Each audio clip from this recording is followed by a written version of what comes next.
Good morning, good evening, whatever time you're listening. Welcome to episode 3 of The Practical People. And we want to thank all of our listeners for such a great response for our first two shows. We're moving right along and having a great time. I'd also like to welcome back my co-hosts, Mr. Jack Ritchie. Jack, how are you doing? I am doing wonderful, and it's great to be back here at the Practical People.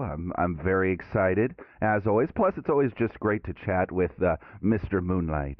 Oh, thank you. Yes, of course. And I am your host, Christopher Moonlight.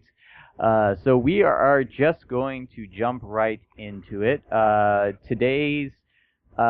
going to start today with our current event, as we always do in the world of practical effects. And I actually just found out that Harbinger Down, the Kickstarter-funded all practical effects creature feature directed by Alec Gillis of Studio ADI, has locked picture, and the cast is headed up to San Jose for, I guess, a cast and crew screening of the film.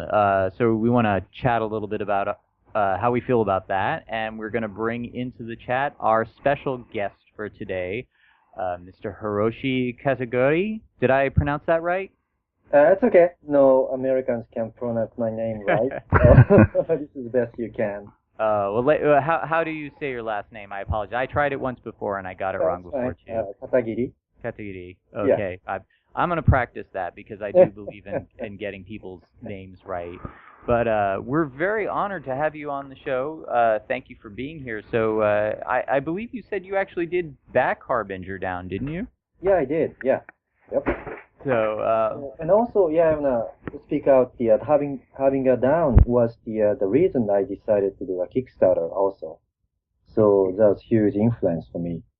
I have to agree with you. I was Harbinger Down inspired me to do my own movie as well, The Quantum Terror, which I actually just funded, and we're going to talk about your Kickstarter in a little bit too, because I'm excited about that. Jack, you're very into Harbinger Down as well, I believe, right? Oh, absolutely, absolutely. I'm very excited for. Not only do I believe in the work of Studio ADI, and the story just sounds killer, but anything that supports and showcases practical effects is something that's very high in my book. And this movie got started, I think, it was kind of a repercussion of the 2011 prequel to The Thing, where ADI got their practical effects for that prequel painted over by CGI, and nothing against CGI, but I think the CGI was pretty rushed, so it wasn't as good as it could be, and kind of didn't have the same impact as the original John Carpenter. And Hiroshi, you've done work with ADI, haven't you? Yeah, I worked for them for like Alien vs Predator, Requiem, and Wolverine, Dragon Ball, Evolution, and Circuit Freak. Oh, right. Oh, I forgot about that movie. There was a lot of great practical effects in there, and you've worked pretty much for all the big companies. You've worked with Studio ADI, Stan Winston Studios, Spectral Motion. They're one of my favorites. I love their style on Blade and Hellboy, and I worked on both. You worked on both of those? Yeah. So Blade was fantastic. I loved Blade 2 as well. Yeah. Hellboy. Okay? So I'm gonna geek out. I know Jack you're a Hellboy fan too, right? Oh, absolutely. So what did you work on? What can we geek out on? One character I sculpted the Oguduru Jihad.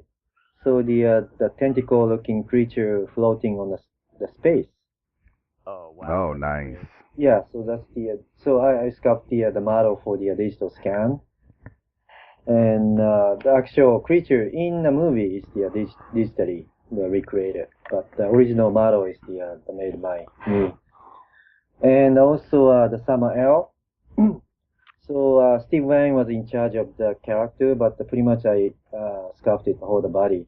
Oh wow. Wow. That's beautiful work. Yeah, I gotta say the Samael is probably one of my favorite movie monsters since Alien or Predator. I really loved that design and felt it was executed. So there's when we say that we love spectral motion, there's a lot of your hand in a lot of those designs that we're really into. Yeah. It's the incredible. They do amazing animatronics, mechanical especially. It's just insane. It's so good. Well, each tentacle in Samael was individually motorized, right? Yeah, self-contained. Yeah, that's amazing. Yeah. That was a great one, and so let's see what else. Also, I believe you sculpted the lead jaguar in Pacific Rim. Yeah, the Gypsy Danger. Yep. So you've done both creatures and machines. What is I assume that obviously your passion is sculpting, but what is that process like for you? How long does it take? What kind of mindset do you get into? Well, so the time frame is always different. How big and how complicated, it's always something different. And but the sculpting makes the kind of decide the design of the look. So it's very like I would say like the most important process to define the look of the character. And we often get the starting from 2D design, and we have 2D design already. And the many case I have is the so director kind of like okay, I like this kind of design, but it's also I like this kind of design too. So let me see how it's gonna look like in 3D. Then I work on 3D. So even when even when it's digital, even like you said, they take your sculptures and they scan them into the computer. There are several cases. Yeah, I did. Like a good example. Yeah, Gypsy Danger for Pacific Rim, or the RIPD.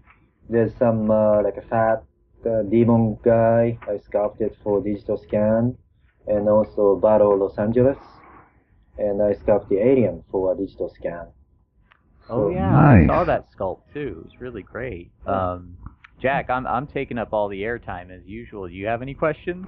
Well, actually, you brought up R.I.P.D., which I really enjoyed that movie, and I feel that it should have got a lot more attention. And the creatures in that were just incredible. Was that the only one you worked on, or were there some other creatures in there? There was some of the creatures, but there's 3 total, but I only worked on 1. And there's one skinny one, which Joey Orozco, he sculpted. Also, he's working for my movie, Gehenna. Mm. And also, Mitch Devane, he sculpted Kevin Bacon's demon. Mm-hmm. Yeah, so like I believe there's 3 characters. Nice. And I haven't seen the movie yet. Well, speaking of character design, one movie that has a boatload of character design and you worked on was Cabin in the Woods. Yeah, that was a great experience. That I noticed even in your Kickstarter, your Kickstarter goes through your credentials, and you've been doing video updates and you've been doing status updates. Yeah. And yeah, I did notice that you seem to have a particular fondness for working on Cabin in the Woods. What did you said you learned a lot from it? How do you think you grew as an artist working on that movie? Well, I was supervising the creating the 2 characters. So one is the merman, and it's really featured creature. Yeah, it really is. Yeah, and the other one, unfortunately, the character was cut out, but I create the alien. It's in the elevator, and they replaced 2 CG smoky ghost. Oh. Unfortunately. But we made the 4 puppet, like 8 people operating, and it looks totally original and it looks great, but you will never see in the movie, unfortunately. And so question was what I learned. Well, you worked as a puppeteer as well on the. I did, yeah. You did just sculpt, which I'm a big fan of puppets. And Yeah. is there behind the scenes footage? Is there still a way that we can still see that creature, even though it's not in the movie? Yeah, I got the video. Yep. Okay, I don't own the DVD. I watched it on Netflix, so I'm gonna have to go out and buy the Blu-ray now if it's gonna have behind the scenes on it. I don't think that's that's in the DVD behind the scene. No, I have a video myself, and the owner of FX Studio, Uh-huh. I'm sure he can give a permission to just show. Oh, great. Well, Yeah. if you have that, if you put that out on do you have a YouTube channel, by the way? I do, yeah, Hunter Killer Studio. Okay, we'll post that on our Facebook page, and we'll post it also with the article that we put out with this interview. So if you're listening to the show and you want to check out Hiroshi's videos, then we'll link it for you. Yeah. Now, yeah. a lot of these talented people that you've worked with are now joining you in getting your Kickstarter together. And I want to talk a bit about that. It's the name of the movie is Gehenna. Yep. I did. Yeah, Gehenna. Okay, I did. Yeah. I did basically pronounce that right. And you've got some great talent in this movie. Not only are you working with some really great story artists and special effects artists who are working on other amazing projects, one of which is, I noticed, Attack on Titan. Yeah. But Spectral Motion is behind you on this project, and you also are working with legendary suit performer Doug Jones. So you got a lot of friends who are really kind of pulling for you here. Yeah, so fortunate, that through the history of my work, and I made many friends. Yeah, well, I've heard that Doug Jones is a really nice guy. He's certainly an amazing suit performer. What's it like to create something and then see somebody who has the right talent to bring that to life, and what it's like to work with them? Yeah, he's so ideal, like a body type is like super skinny and tall. So for the makeup world, the skinnier is better because you can add, but you can't take it off. So right. Skinnier guy is better. And also another great thing is he never complain. Never. I've never hear any complaint at all.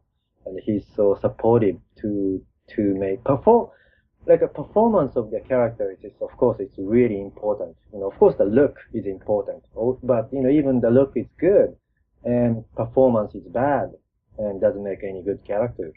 But the Doug, he knows the character, creature. That's something that I think you brought up is very important. Is that, and the same thing when we were talking with Matt Winston. Mm-hmm. It really is all about the character. Even a creature is a character. Yeah. And if your creature doesn't perform, then you might as well be looking at, I don't know, a bag of rocks or something.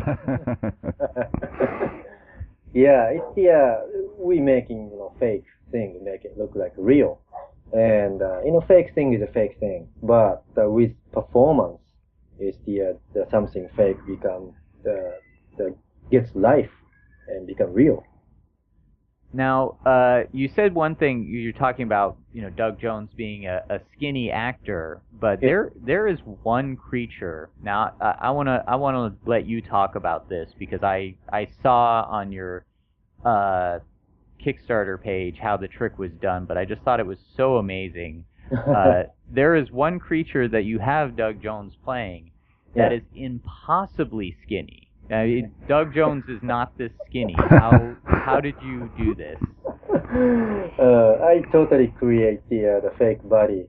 So he below his face is all fake. It's a puppet, and he operates behind it. Then he wear the makeup of it's a really skinny looking guy, and he attached his face to the body, and his operating the fake body from behind. But it's his head on top. So Yeah. he has this thing glued to his head, and he has to lean forward this entire time while doing this performance, right? Yeah. Yeah. Wow. He is a trooper. He's amazing. I did hear that when he was playing the Angel of Death in Hellboy 2, Yeah. the wings on his back, he was actually bleeding from his back from those, and he still didn't complain. I heard that. So, Mr. Jones, if you're listening, our hats off to you. Indeed. It's really great to have actors like you bring these wonderful makeups to life. Same with the puppeteers as well. So what is the story behind your Kickstarter? Because I thought this was very interesting. You're kind of mixing Western and Eastern cultures into one horror movie. Yeah. Yeah. Okay. So when I created when I planned to write this movie, it has to be something only I can do. So which is I have intercultural experience because I was born and raised in Japan till 18, and I moved to America and I live here like 25 years now. So I have a both side of culture, and if my English is not perfect, so if I just imitate American style of horror, then I don't think I can do as good as other American guys do. But and also Japanese horror, for me, a little bit too slow and sometimes it's boring. But I love the scariness of it. So then for me, what I can do is just mix the cultures, and it's good.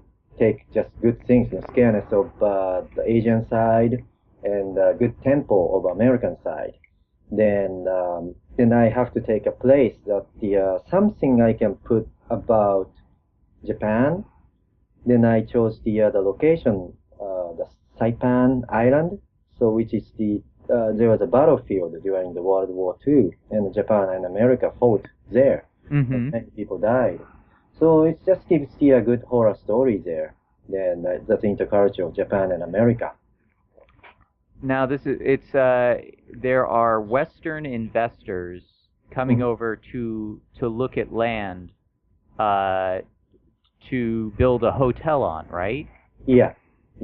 Resort hotel. Then crew find the some kind of bunker, and they go under, and they discover that's the Japanese secret military base from World War II.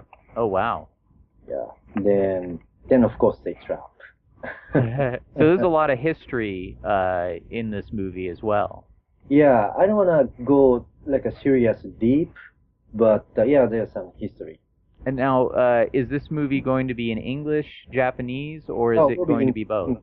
English. Going to be in English? Yeah. Some Japanese, but mainly English. That's interesting to me because I think it's good to cross cultures. There's definitely a lot of American horror movies that were originally Japanese, like The Grudge and The Ring. And there are a lot of people here that would argue that the American interpretations aren't as good as the original Japanese film. But here you are kind of taking what you feel are the best of both worlds and creating a blend. And I'm excited about it because I think that this is how our beloved horror culture evolves. Yeah. By not keeping it in the safe realms, experimenting and seeing what happens next. Yeah, it's like a Ring is the good example. There's original the Ring, from Japan, and I thought that was a little bit boring, and the pace was slow, but the scareness, the final scene of the lady come out from TV was just really freaked me out. super scary. And American remake, The Ring, I love the movie itself, but when the girl come out from TV, it's not as close as Japanese version. It's not scary at all. So I think I should mix those. It's the good tempo and just great scareness. I think that there's definitely a lot of instances where Yeah. I think the people that are deeper into these movies than the casual fan do kind of feel frustration when they watch a movie that's good, but then it turns, something happens where they think, oh, it would have been so much better if, and now here you are, you have the opportunity to do that. Yeah. So, but I don't know. I should criticize here. Creating enemy. Well, you've worked with a lot of great directors. Are there any directors you've worked with who have really influenced you, that you feel you've helped you get to a point where you're ready to direct a movie? Like a Guillermo del Toro. I got a huge influence from him, and I worked on Sam Raimi. Those are definitely good ones. Yeah, absolutely. Actually, I worked for Spider-Man 4. It never happened. It was canceled. But I was the one of the designers designing the Vulture. Oh wow! Yeah. I would like to see what that looked like. That's very cool. Yeah, unfortunately, can't show. So, anyway, as of right now, on your Kickstarter, you have, 17 days left to go, which is still plenty of time to pledge if you're listening.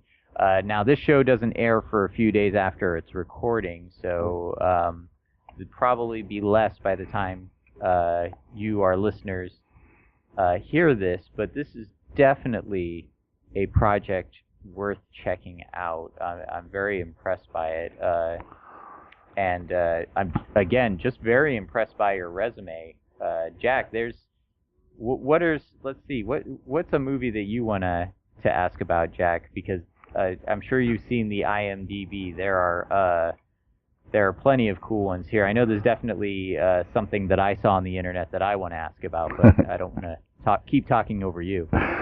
Well, it's not so much one specific movie. I mean, the IMDb list is just incredible, and a phenomenal cut through a lot of different genres, from comic book to horror to sci-fi.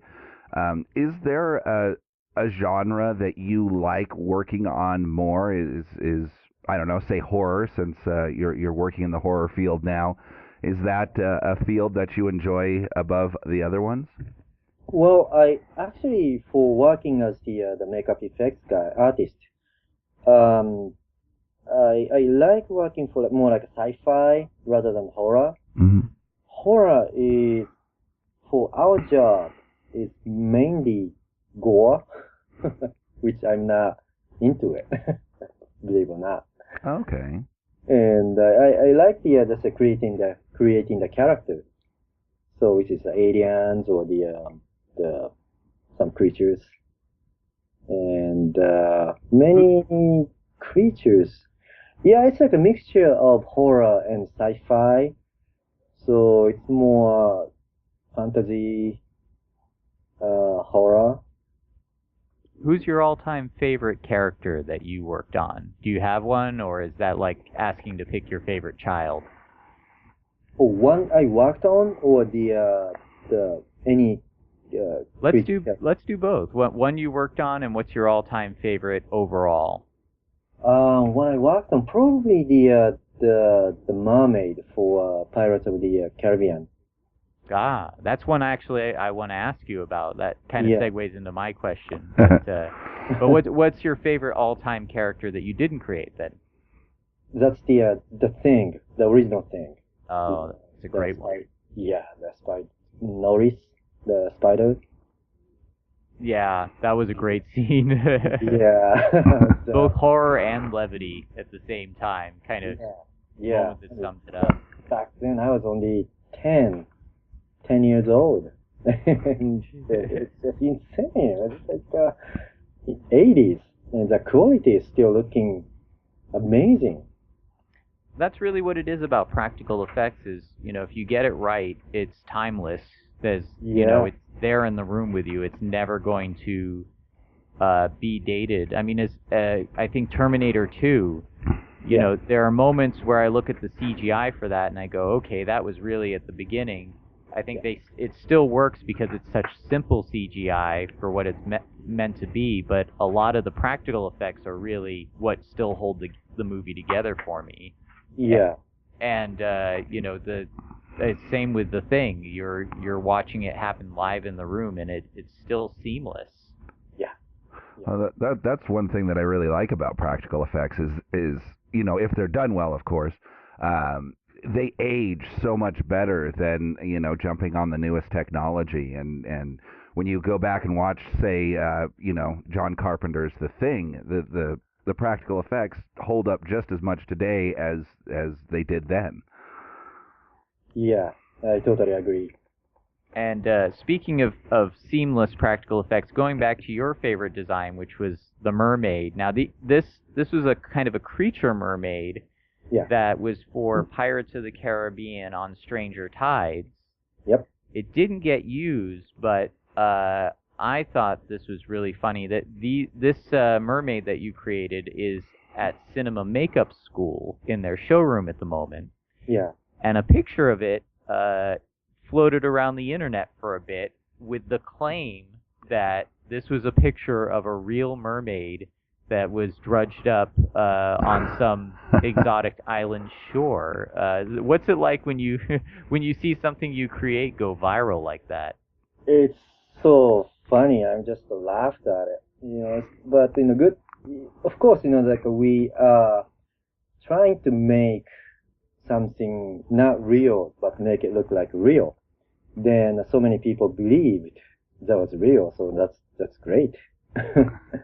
The same thing happened with, I think it was somebody holding up a face hugger from Alien 3 behind the scenes. They did the same thing. Said, this is a real creature that came from the ocean, and everyone be afraid. I remember that. Yeah. And I just have to mention the Joe Harlow, who hired me for the creating mermaid. So the great guy, great artist. So I just appreciate for the opportunity. But anyway, yeah, that's the great experience. How many people can make the mermaid for a movie? Honestly, it's so wonderful to. I feel privileged just to be able to talk to artists like yourself about such amazing, high-profile visual effects, practical effects. I think Jack and I will both agree on that. Oh, absolutely. So.